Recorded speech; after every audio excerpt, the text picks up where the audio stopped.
ان کو چیلنج کیا اور جنرل مشرف نے یہ کہا کہ یہ لوگ جو ہیں یہ اکثریت میں نہیں ہے، اقلیت کے باوجود جو اپنا نظریہ ہے وہ سوسائٹی پہ امپوز کرنا چاہتے ہیں اور لوگوں کو، سماج کو یرغمال بنانا چاہتے ہیں۔ اس لیے انہوں نے مدارس کے حوالے سے ایک فیصلہ کیا اور ایک کمیشن بنایا۔ یہ ڈاکٹر محمود غازی کی سربراہی میں کمیشن بنا اور اس میں کئی اقدامات،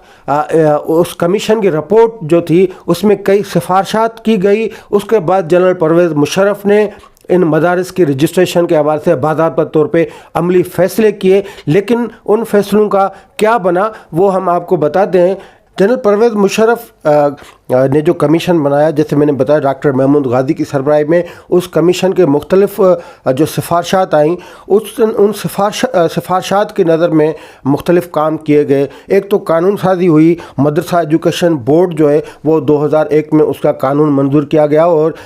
مدارس جو تھے ان کو پابند کیا گیا کہ آپ ان کے ماتحتی میں چلیں گے۔ اس کے بعد اسلام آباد، کراچی اور سکھر میں 3 ماڈل مدرسے بنائے گئے۔ حکومت نے غیر رجسٹرڈ جو مدارس تھے ان کی جو فنڈنگ ہے وہ روکنے کا اعلان کیا۔ اس کے ساتھ مدارس کے جو اساتذہ تھے ان کا تربیتی پروگرام شروع ہوا۔ مشرف نے اعلان کیا کہ ہیٹ اسپیچز اور جو فرقہ واریت یا انتہا پسندی کے جو اسباق مدارس میں دیے جاتے ہیں وہ بند ہونے چاہیے۔ کوئی بھی مدرسہ اس طرح کا جو لٹریچر ہے اس کو فروغ اس کا نہیں کرے گا۔ اب پرویز مشرف کے دور میں 8000 مدارس کو جدید تعلیم دینے کا اعلان کیا گیا، لیکن نتیجہ یہ نکلا کہ فقط 500 مدارس تھے، انہوں نے درخواستیں دی۔ اس طرح کروڑا روپے جو ہیں وہ اس مدارس ریفارمز کے لیے رکھے گئے، لیکن آخر میں ان کا جو رقم نکلی یا جو خرچ ہوئی وہ کچھ لاکھ روپے تھے۔ اس طرح یہ پرویز مشرف کے جو اقدامات تھے، ان اقدامات کی بھی وہ مذہبی جماعتیں جو پرویز مشرف کے ساتھ تھیں، JUI ساتھ تھی، جماعت اسلامی ساتھ تھی، باقی چھوٹے گروپ بھی ساتھ تھے، لیکن مدارس کی جو ریفارمیشن تھی اس پہ انہوں نے کمپرومائز نہیں کیا۔ انہوں نے اعلان کیا کہ مدارس کی جو ٹریڈیشنل رول ہے وہ برقرار رہے گا، مدارس کی جو اصل شناخت ہے وہ برقرار رہے گی، ہم یہ جو اصلاحات کی گئی ہیں اس کو ہم نہیں قبول کریں گے۔ اور پرویز مشرف جیسا طاقتور بندہ وہ بھی ناکام رہا مدارس کی جو اصلاحات کا جو ان کو پروگرام تھا اس میں۔ پرویز مشرف کے بعد جو حکومت بنی 2008 میں پیپلز پارٹی کی، انہوں نے کوئی ایسی عملی کوشش نہیں کی۔ بعد میں جب ہم دیکھتے ہیں تو عمران خان صاحب نے، انہوں نے بھی مدارس کے جو رجسٹریشن یا مدارس میں جدید نصاب پڑھانے کے حوالے سے اعلان کیا۔ گویا کہ عمران خان کی حکومت نے تو اوکاڑا کا جو مولانا سمیع الحق کا مدرسہ تھا حقانیہ، ان کے لیے 30 کروڑ روپے بھی دیے تھے، لیکن انہوں نے بہرحال اعلان ضرور کیا کہ ان مدارس میں جدید تعلیم پڑھائی جائے گی، لیکن اس کا بھی نتیجہ نہیں نکلا۔ پھر یہ آخری اقدامات اٹھائے گئے وہ اکتوبر 2024 میں اس وقت کی جو گورنمنٹ ہے انہوں نے مدرسے کے حوالے سے جو ایک قانون پاس کیا اور سوسائٹی ایکٹ میں ترمیم 21 جو ہے وہ اسپیشل لائی گئی۔ اس میں یہ کہا گیا کہ ان کی رجسٹریشن باضابطہ طور پہ ہوگی، ان کی فنڈنگ کی جو پڑتال ہوگی، ان کی جو مدارس ہیں ان میں جدید جو نظام ہے تعلیم کا نظام وہ بھی رائج ہوگا، یعنی کچھ سبجیکٹ جو ہیں وہ پڑھائے جائیں گے۔ اور لیکن ان کے یہ جو قانون ہے اس کے خلاف بھی تمام مدارس کے جو مالکان تھے، مذہبی جماعتوں کے جو قیادت تھی وہ سامنے آئی اور انہوں نے بائیکاٹ کا اعلان کیا، انہوں نے یہ مسترد کر دیا پورا جو مسودہ تھا۔ اب بھی جو رجسٹرڈ جو مدارس ہیں انہوں نے اس ایکٹ کے تحت رجسٹرڈ کروانے سے انکار کر دیا ہے۔ وہ کہتے ہیں کہ ہمیں کسی ایکٹ کے تحت رجسٹر اسی لیے نہیں ہونا کہ ہم کسی کے پابند نہیں ہونا چاہتے۔ اصل میں مدارس نے جو حکومت قائم کی ہوئی ہے وہ ریاست کے اندر ریاست ہے، اس لیے وہ کسی بھی حکومتی قانون کو نہیں مانتے۔ تو یہ ہم نے کوشش کی کہ اس مدارس اصلاحات کے حوالے سے جتنی بھی کوشش ہوئی ہیں پاکستان بننے سے پہلے اور آج تک جتنی بھی کوششیں ہوئی ہیں ان کا لب لباب آپ کے سامنے رکھیں، اور وہ کوششیں ناکام کس طرح ہوئیں، کس نے ناکام کی، اور اب مدارس کی پوزیشن کیا ہے، یہ تمام اعداد و شمار آپ کے سامنے ہم نے رکھیں۔ اب سوچنا آپ نے ہے کہ کیوں یہ مدارس خود کو رجسٹر کروانے سے انکار کرتے رہے ہیں۔ شکریہ۔